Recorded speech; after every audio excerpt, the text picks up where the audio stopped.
Muito bom dia para você, meu irmão, minha irmã. Nosso evangelho de hoje está em Marcos, capítulo 15, dos versículos 25 ao 32. E, assim como no dia de ontem, estamos aqui no momento da crucifixão de Jesus. Ele está ali já com sua pena sendo executada e ao lado dele aqueles dois homens que também, estavam sendo condenados, e algumas pessoas, diz aqui na versão da Bíblia Mensagem, que passavam, caçoavam, sacudindo a cabeça e ironizando. Você alegou que poderia destruir o templo e reconstruí-lo em 3 dias. Mostre agora o seu poder, salve-se. Se você é mesmo filho de Deus, desça da cruz. Os principais sacerdotes e os líderes religiosos também estavam ali misturados ao povo, divertindo-se e zombando de Jesus. E aí eles diziam, Ele salvou os outros, mas não pôde se salvar. Ele é mesmo o Messias, o rei de Israel? Então, desça da cruz e todos nós acreditaremos em você.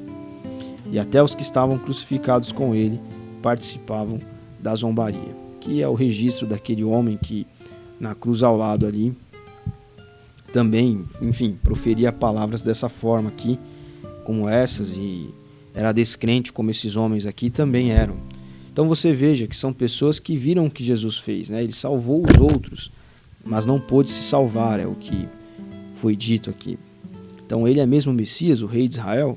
Então que desça da cruz, e nós acreditaremos. E mesmo que ele descesse da cruz, aquelas pessoas não iriam acreditar, porque antes de tudo elas eram homens tomados pela inveja, tomados pelo orgulho.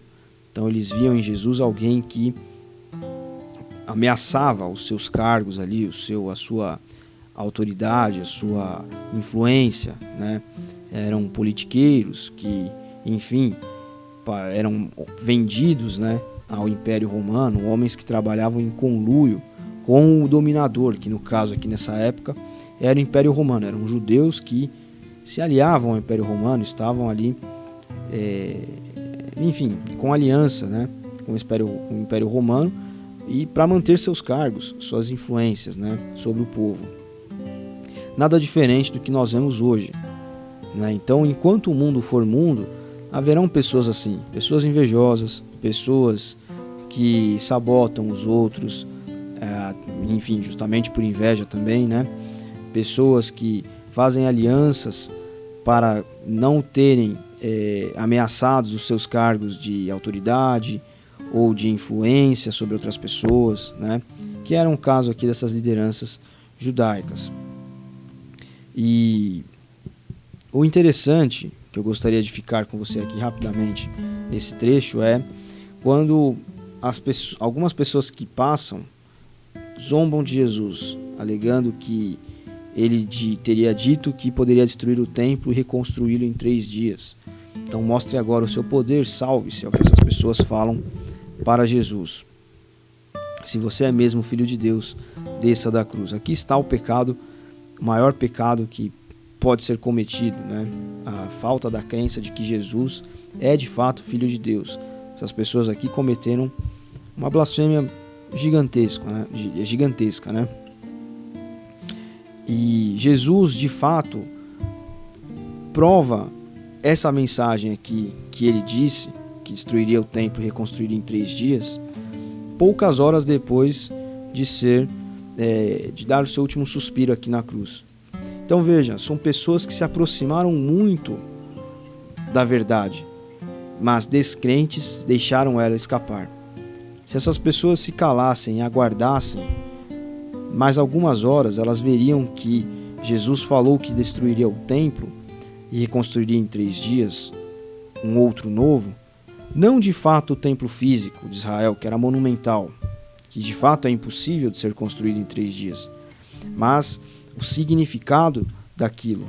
O significado daquele templo era o local onde Deus habitava, o lugar onde Deus estava, onde as pessoas os judeus iam para encontrar-se com Deus, para abrir as suas escrituras sagradas e ali, imersos naqueles textos, encontrarem-se com Deus ali, terem uma experiência mística, espiritual ali. Jesus, quando ressuscita depois de 3 dias, ele faz com que essa experiência mística, ela esteja agora dentro de nós, ela nos acompanhe, né? O templo, o elo de ligação entre o povo e Deus, era o próprio Jesus Cristo, que após 3 dias ali ressuscitaria e venceria a morte, e então criaria uma conexão direta entre o ser humano e Deus, sem a necessidade de empecilhos ou enfim, elos de ligação, de rituais. Essas pessoas se aproximaram muito, mas por questão de horas elas deixaram escapar por entre os dedos a obra de Jesus, o ápice, o clímax de toda a sua vida, que foi a ressurreição, e deixaram então de viver aquilo que Jesus prometeu aos seus discípulos em João 17, que o Espírito Santo, o companheiro, estaria com eles. E por intermédio desse companheiro, a presença de Jesus também. Então esses homens aqui, essas pessoas, passaram em frente à cruz, caçoaram, balançaram a cabeça, por pouco não conseguiram, tendo Jesus à sua frente, não conseguiram enxergá-lo, não conseguiram viver a sua transformação. Você, durante a sua vida, vai se deparar com muitas pessoas assim. Mas é como nós dissemos também há alguns dias aqui nos nossos evangelhos, nas nossas reflexões. Algumas pessoas têm o seu tratamento direto com Cristo, e não adianta nós tentarmos, com as nossas armas, com as nossas forças, com as nossas capacidades, tentar fazer com que essas pessoas se encontrem com Jesus. Isso é algo que Ele há de fazer de alguma forma. Como esses homens aqui, tão perto estiveram, mas não conseguiram enxergar em Jesus quem Ele era de fato. Portanto, enfim, entenda que durante a sua peregrinação você vai encontrar muitas pessoas numa situação parecida com a dessas aqui. Estão em frente a Jesus, lembram do que Ele falou, mas ainda assim não creem e não dão tempo ao tempo para que possam ver a ação desse Jesus nas suas vidas. Mas não se preocupe, a ação não é sua, a ação é de Cristo. Então, não se chateie e não desanime quando você encontrar com pessoas assim na sua caminhada, na sua jornada. Que isso, como nós vemos nesse texto aqui, é, digamos, normal, por assim dizer, né?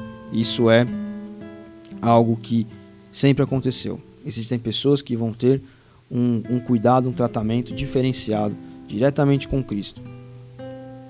Pessoas como esses aqui, descrentes. Deus abençoe você. Até amanhã.